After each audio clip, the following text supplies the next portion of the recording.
Bonjour mes amis, que Dieu vous bénisse tous au nom du Seigneur Jésus. Avez-vous déjà entendu parler d'Agur?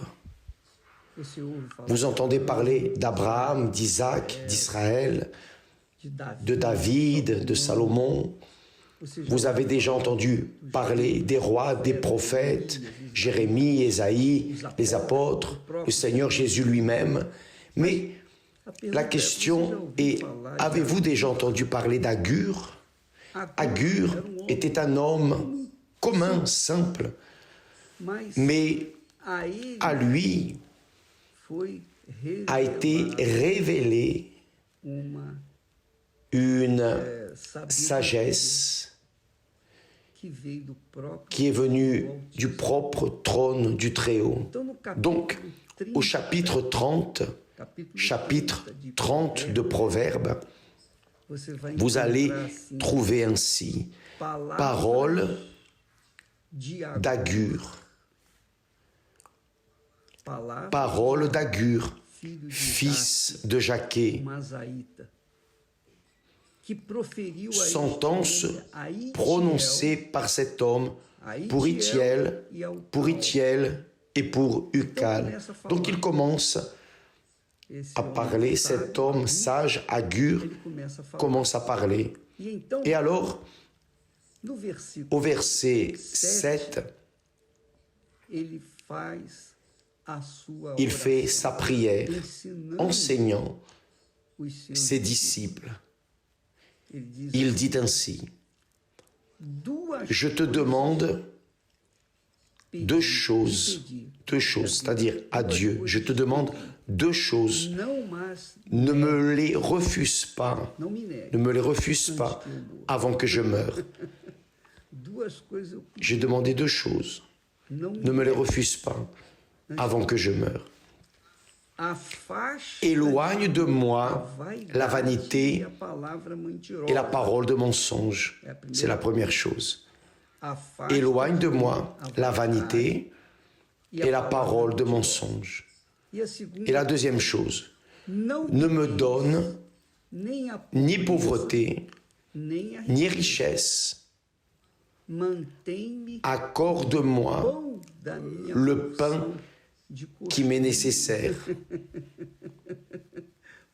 Très intéressant. De peur que, dans l'abondance, je ne te renie et ne dise qui est l'Éternel, ou que, dans la pauvreté, je ne dérobe et ne m'attaque au nom de mon Dieu. Quelle chose merveilleuse. Quel conseil sage et pratique pour apporter des bénéfices pour notre vie quotidienne. Cela est extrêmement glorieux, puissant, parce que cela parle d'une vie simple, mais une vie béni avec Dieu. D'abord il dit, je te demande, ô Dieu, deux choses, et s'il te plaît, ne me les refuse pas. Je te demande deux choses. Éloigne de moi la vanité et la parole de mensonge. C'est la première chose.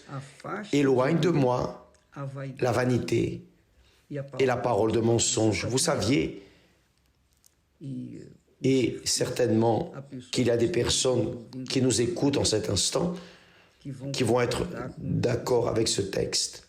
Saviez-vous que la vanité mène une entreprise à la faillite?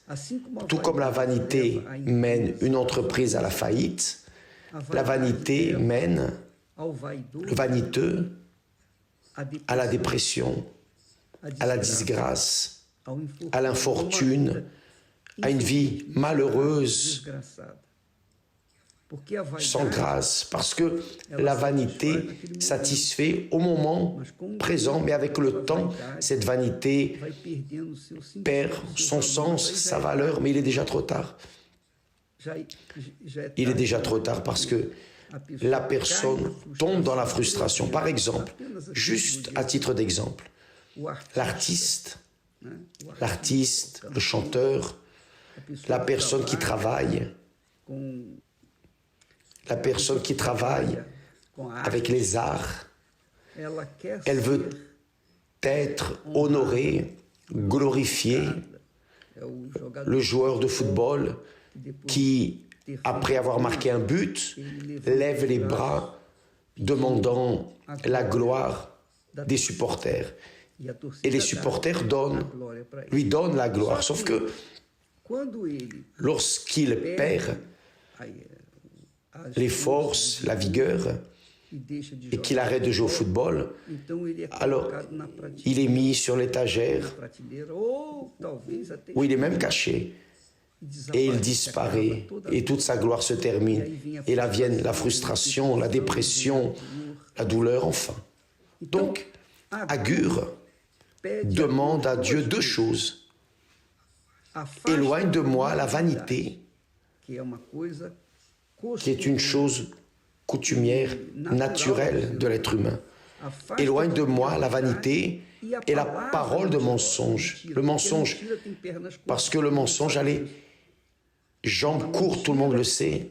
Un mensonge prononcé par une personne, après il faut dire un autre mensonge pour couvrir ce premier mensonge. Après il faut dire un autre mensonge pour couvrir l'autre mensonge et l'autre mensonge.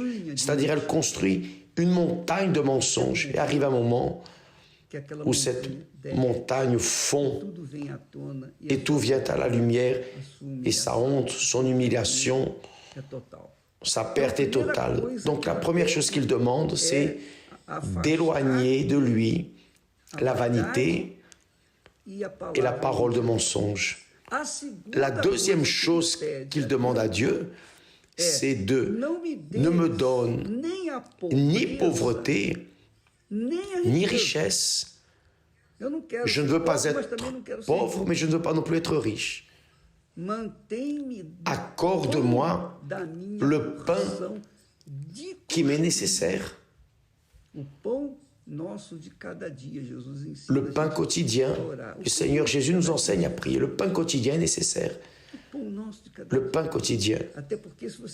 Parce que si vous avez trop de pain, vous allez vouloir trop manger et vous allez avoir une intoxication. Enfin, mais il nous apprend à prier en demandant le pain quotidien, c'est-à-dire la portion de ce jour-là. C'est suffisant pour nous. Mais il dit, il parle de quelque chose de très important, ce message glorieux. Nous l'écoutions de la bouche de l'évêque Gonçalves. Il méditait, il nous l'a transmis et j'ai trouvé ça extraordinaire parce que c'est un message pratique pour ceux qui veulent vivre en paix avec eux-mêmes et surtout avec Dieu. Donc, première chose qu'Agur enseigne ou prie et demande à Dieu, c'est « Éloigne de moi la vanité et la parole de mensonge. Éloigne de moi la vanité et la parole de mensonge. » Et le mensonge, en d'autres mots. Ne me donne ni pauvreté ni richesse. Accorde-moi le pain qui m'est nécessaire. Le pain qui m'est nécessaire. C'est-à-dire, quand vous vivez une vie simple, une vie, disons, dans une bulle spirituelle, alors vous n'avez pas besoin de beaucoup de choses. Vous avez seulement besoin du pain quotidien. La richesse cause des problèmes. La pauvreté cause des problèmes. Mais notre pain quotidien satisfait. Et le pain quotidien, c'est le pain qui est nécessaire. Qui est nécessaire. Avez-vous déjà vu, lorsqu'une personne est pauvre, elle mange la portion de sa pauvreté, de son besoin. un pain avec une confiture ou un pain avec du beurre, de la margarine, c'est même pas du beurre. Elle mange ça, elle est satisfaite. Mais quand elle commence à avoir des conditions, elle a plus d'argent, quand elle devient riche, elle ne mange plus de pain au beurre ou de la margarine. Elle mange des mets délicieux qui existent sur terre. Donc elle va manger ce jambon,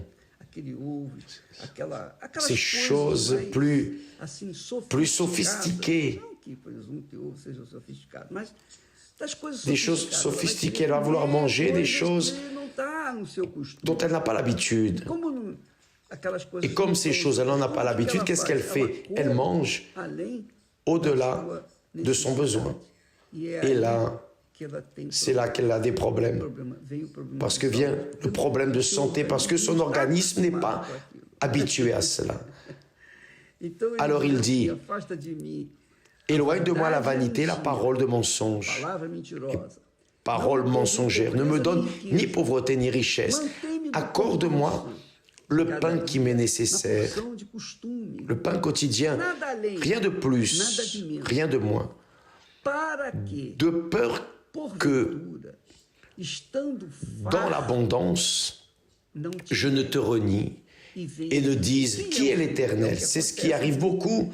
Nous voyons beaucoup de témoignages magnifiques. La personne était mendiante, vivait dans la rue. Elle est venue le lundi, fait la campagne, fait la chaîne du lundi, de la prospérité, des chefs d'entreprise. Elle devient riche, elle sort de la rue et elle commence à vivre dans un palais. Et alors, cette personne, pensant qu'elle est bien et que maintenant elle est maître de son propre nez, elle oublie Dieu. Et elle commence à prendre soin de ses affaires et elle finit par perdre, ou elle laisse de côté, ou elle méprise la foi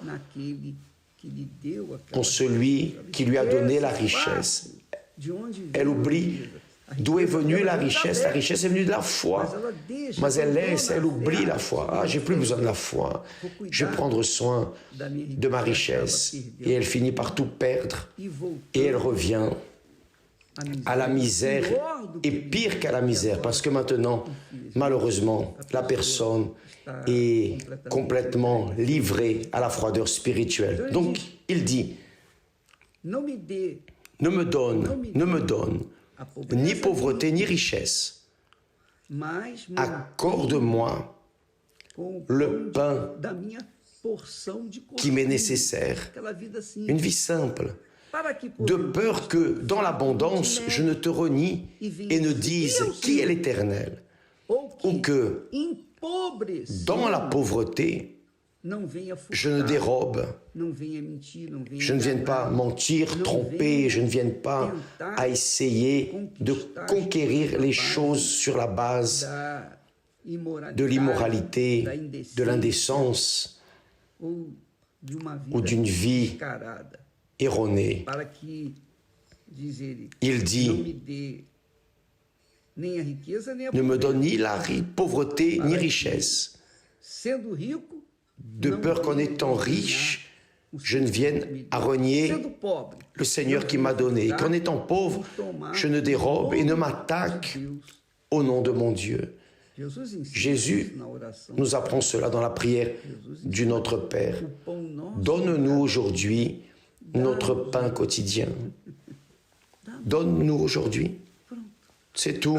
Demain, nous prions le pain quotidien et il va nous le donner demain et après-demain et le mois suivant et l'année suivante et jusqu'à la fin de nos jours. Il vient prendre soin de chacun de nous. Cela s'appelle la foi avec intelligence. Vous appliquez la foi dans la parole de Dieu. Vous suivez cette instruction d'Agur, le prophète, qui nous fait vivre avec le pain quotidien en paix avec nous-mêmes et principalement avec Dieu. Je vais lire de nouveau. Je te demande deux choses. Ne me les refuse pas avant que je meure. Éloigne de moi la vanité et la parole de mensonge. Ne me donne ni pauvreté ni richesse. Accorde-moi le pain qui m'est nécessaire. C'est notre pain quotidien. De peur que dans l'abondance, je ne te renie et ne dise qui est l'Éternel. Ou que dans la pauvreté, je ne dérobe et ne m'attaque au nom de mon Dieu. Ces conseils sont grands. Mettez-les en pratique, mes chers amis, et vous allez voir une vie de qualité. Vous en aurez une parce que Dieu verra que véritablement vous le craignez et à cause de cela, il va bénir vos jours ici sur terre jusqu'à la fin. Que Dieu vous bénisse tous et à demain au nom du Seigneur Jésus. Amen.